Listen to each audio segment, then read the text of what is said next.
It was already May 1942, and I had finished my studies at the institute. It was time for me to enlist in the army. It was a very hard time because I had to leave Helena alone, but she also developed during the 3 years from the time we left Poland quite well. She already was speaking Russian. And found it very easy to make friends. She would be able to manage by herself. She still had 2 years of studies ahead. Whatever happened to me in the army, she would be able to help herself to some degree. I didn't know at that time how the war was progressing. It wasn't going especially well, and the Germans had started new attacks. There was a lot of talk about the need for a second front, but Churchill was more interested in preserving the British Empire, and first wanted to free the African part from the German army. The United States was not yet properly prepared for a second front. There was only small help through the Lend-Lease program. I finally had to enlist. Sometime later, together with my friend who had come with us from Dubovka, I went to the same officer camp not far from Saratov to the west. The camp was for preparing officers.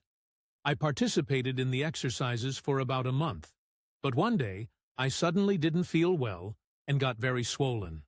I was taken to the hospital. They even asked me whether I was taking salt on purpose.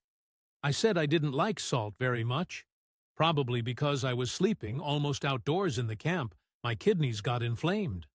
The hospital decided I could not go back to the army, and that I had chronic inflammation of the kidneys. When they let me out, they assigned me to a working battalion of the army supporting civil works. Many were assigned manual jobs. I was assigned to Saratov University to work in a chemical lab. It was a break between semesters, and there wasn't much work or many chemicals. We did what we could. I got frustrated because I didn't want to stay inactive. From time to time, generals came to inspect the battalion and ask if we had complaints. When I went to the army, I had kept my university student ID with me. I should have left it, but luckily I didn't. During one inspection, I went to a general and complained. I showed him the ID and said I would like to go back to the university in Molotov because there wasn't much work for me here. Somehow he agreed and gave me permission to leave the battalion and go back to Molotov. But it was already very late in the year. I managed to get a place on a boat going up the Volga. Again, the situation was dire regarding fuel. It took more than a month, with many stops to cut trees for fuel. When I finally got to Molotov, it was almost winter. When I arrived at the university, I was already feeling very bad, losing a lot of blood. The university was almost empty because it was a break. Luckily, a professor I knew came out and told me where Helena lived. She had gone to collect potatoes. He got the key and let me in. I fell on the floor and stayed unconscious for a long time. Luckily, Helena came back, found me, and took me to the hospital. I woke up there a few days later. The hospital was full. They had brought many people from Leningrad who were emaciated by hunger, and also soldiers who had drunk methanol and were swollen. The doctors cared for them quite well. I stayed in the hospital I don't know how long. When I got out, it was already deep winter. When I got out, a new problem started that I hadn't realized before. When I left for the army, I had to leave my internal passport at the office. When I came back, I went to recover it. At the same time, the Polish army under General Anders had left Russia for the West. In retaliation, the Soviet government decided that any person who had lived in Poland before the war could not get a normal passport, but one that did not allow living in large cities. They also wanted to take away Helena's passport and not let her finish her studies. This would have been a catastrophe. Luckily, during our stay, we had become friends with a professor of social and political sciences. I told him what happened. He said he would try to help. After some time, he came back and told me to come with him to the KGB to see the head and explain our case. We made an appointment and went with the professor to the head of the KGB. It so happened that the head had a Polish name. I assumed he was a son or grandson of Polish people expelled to Siberia because of the uprisings. After some talk and thinking, he decided to restore our normal passports so we could live in large towns. But as long as Helena was still studying, I should go to work as an agronomist in one of the places he indicated. I don't remember the name now. I decided this was a quite good solution. In the meantime, while waiting, I worked for a short while at a seed breeding station not far from Molotov. When the passport came, I had to go to the Sovkhoz indicated by him and work there as an agronomist. It was probably the autumn of 1943 when I started. At the beginning it was quite hard work, because I didn't know the routine, but finally I got used to it and managed to do my work quite well. I also had to do quite a lot of hours. There were various people, some friendly, some not. It was quite a challenge. During that time I also had to learn to ride a horse, which I had never done before. I wasn't always very good at it, but finally I learned because I had to go to another place associated with the Sovkhoz a few miles away, either on foot or on horseback. I worked there from the middle of autumn 1943 until probably the autumn or winter of 1944, when Helena finished her studies. One day, early in spring 1944, someone told Helena I was sick. She decided to come to see me at the Sovkhoz. Of course, there was no communication, and I didn't know she was coming. Suddenly, she arrived. She said she had been told I was sick. She stayed a few days, but then had to leave. This time she was taken with care, because the road was very slippery and full of water from melting snow. She wasn't prepared for that, and it was hard for her.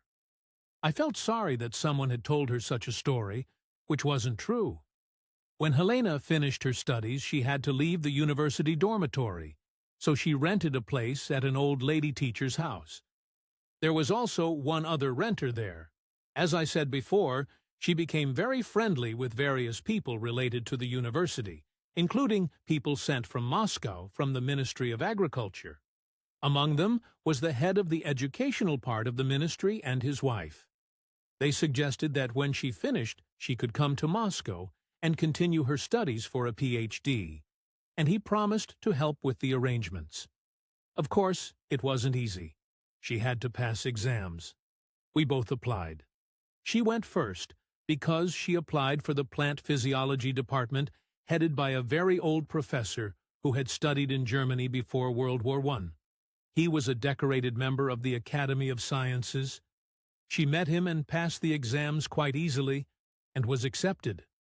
I went for my exams later because I had to finish work at the Sovkhoz first. I came by train and stayed with the family we had befriended for a few days until I passed the exams and waited for the decision. Suddenly, during the exams, a lady, I don't know her relation to the department, came and told the professor, who was also a member of the academy and had been recently decorated, that I had worked at a seed breeding station for a short time, and they were not very satisfied with that. He put away the acceptance letter and didn't sign it because he went on vacation. But after some time, his secretary, an older lady who had worked there a long time and knew his habits, decided by herself that he was not doing the right thing. She signed the letter for him and sent it to me. So finally, we were both accepted. Before I was accepted, we stayed with Helena at the house of the old retired lady teacher. She was a very nice person. One night we heard crying. The next day, the other renter told us that she had 3 sons in the war. She had received a letter that her last son had been killed. The other 2 had already been killed before. She was now left alone and suffered terribly.